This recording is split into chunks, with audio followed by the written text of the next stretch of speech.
Assalaamu calaykum waa idin salaamay walaashii filsan iyo dumarkaaba channel soo dhawaada haddaan nagu subtaa subscribe noo saar hore haddaan nolol ku jirtayna nala sii joog videoga like noo saar noo share kare insha Allah Ramadaan mubaarak waxaan inoo wadaa maanta video kamid ah video routine kamid ah maalmaha Ramadaanta meeshaas waxaan kusoo samaysanay waxa weeyaan hilib yar iyo khudaar isku jirta kaaro iyo basal iyo qaji way ka kooban tahay iyo xawaashadiisii kabsar iyo waxaas meeshaas waxaan noogu diyaarsan waxa weeyaan waa daqiiq amba bur qofas u yaqaano waxyaabo badan waan sameeyay laakiin idinma wada duubin sa ogtiin aniga keligay baan ahay kamarada aniga haysta aniga maxay ahaydey wax samaysta aniga aad la hagaajinaya marka wax dhan aan isku qabsanay marka keligay baan ahay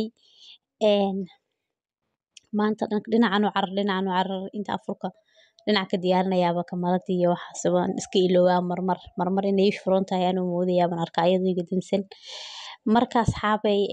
meeshaas waxaan ku diyaarsan xataa ma arkayno wallahi inay si fiican kamaradu haysaan moodayay waxaan sameeyay dhinac bay ilan ka haysaa dib male laakiin waxaan sida asxaabta iskala wadaag marka asxaabay meeshaas waxaan ku sameysanaynaa waxa weeyaan waa afur yar oo iska fudud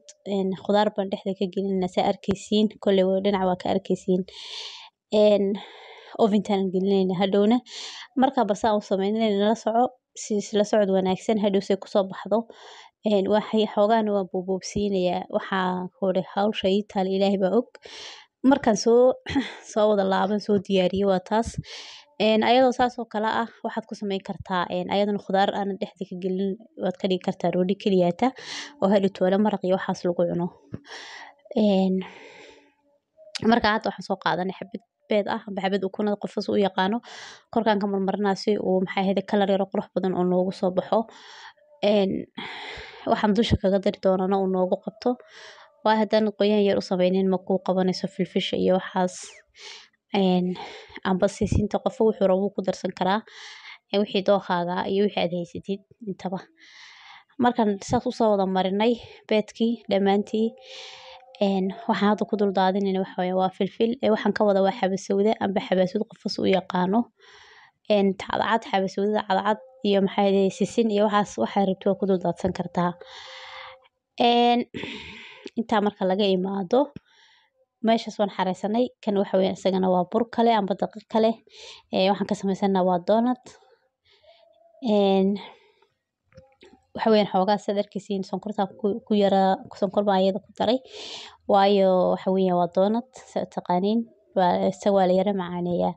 sonkorta lagu yara badiyaa marka iyo beed iyo waxa saliid iyo saas baa loo xashaa si qurux badan buu kugu soo baxaya hadhow toole ugu dambeyn saliid aan dabka soo saaranay saliid aan dabka soo saaranay samusi baan dubaynaa marka la socod wanaagsan asxaabay channelka bal kor noogu qaado insha Allah inta Ramadaan waxaan rajeynayaa ina meel fiican na gaarsiin doontiin hadii Ilaahay raahdo kale waxa leeyahay qof walba maalin bismillah codka maanta iga xirnay sorry waxa leeyahay qof walba maalin buu gaaraa waxaan ku riyadiisa insha Allah waxaan rajeynayaa anigana inaan maalin dhow aan gaari doono idinkaan gaarsiin kara marka kale channelka kor noogu soo qaado insha Allah waxaan macnaha waxaan rajeynayaa insha Allah inaan dhawaan gaari doono meeshaas samusiga xabad baa iga furatay afkay basaas ka kala qaadaysa bismillah markaan sameynayba mala daqiiqda ku yareeyay samusiga meeshaas ku soo dhameysanay hadda waxaan dubanaynaa waxa weeyaan waa donutkii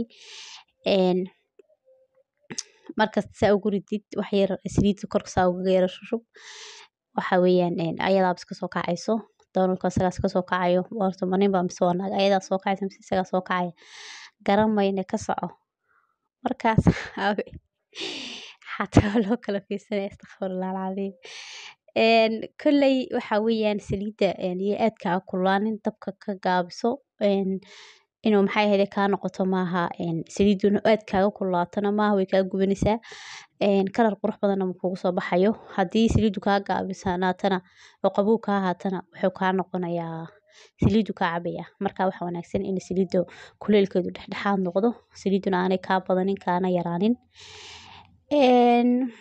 qaybtii labaad baan kusoo ridnay wakaas saas baan saliid saa ugu yara kor daadaadi waxaan ku qurux ku soo baxay masha Allah asaga iska soo kacay markaas markaas saxaabey waa kaase saarkiisi ma noogu soo kacay sayr qurux badan leh kalarkaas yar ma noogu soo baxay dhac halkaas marka sida doonadkaas baan daqiiqda intii markii aan ka in yar inta ka hadhay markaan jarjaray waan fikiray waxaan fikiray maxaa ku samaysaa maanta dhan doonadka saas ugu macleelin kartid waan fikiray marka waxaan ka dhigayba kackac baan ka dhigay qof dadka u yaqaan ma garanay inaa wada taqaaniin kule anuu kackac baan aqaana magac kale uma aqaano inta saa u fiidiyay baan jarjaray si yar yar oo dhuuban u jarjaray waa kaas haddaan dubayo marka dee waxaan ku uri yaa daqiiqa sameysatid baad 10 nooc oo kala duwan ka samayn kartaa waa adiga farsamadaada ku xiran tahay kule miiska la yara qurxistaayo dhowr nooc baa laga samaystaa waxa la wixii indhaha deeqa ayaa calooshana deeqa ma tirahdaa Soomaalidu ma garateen kule markaas asxaabay hadad intan ila soo gaadheen waxaan rajaynaynaa wax badan ka faa'iideen ana channelkana kor igu soo qaadi doontiin insha Allah in badan ma day soo horfadhiyay ilaa xiligan waxaan ku meel badi gaarsiin weydeen dhib ma lahan maalmaha kamid waan gaari doonaa insha Allah marka ugu dambeyn waa kaas de kackac markaas aragtaa sawirkiisa waad garan badan ila tahay qofkii aan kackac u aqoonin bal magacu u yaqaan hayso sheego si maanta kadib hadaan soo sameeyo aan idin ku sheego waayo waxaan jecelahay Soomaalida lahjadooda dhan inaan ku sheego maadaama macnaha Soomaalida ma sha Allah kala lahjado duwan yihiin inta badan intaan garanay marka ugu dambeyn meeshaas khudaar baan kusoo googoosanay wakaas ambusiyaas buu noogu soo baxay markii khudaarta ofinta dhex gelinaynay meeshaas kale waa weeyaan doonadkii labaniyadaas idin ma samaynin dhac sharaabka yar liin aan tuujiye weeyaan iska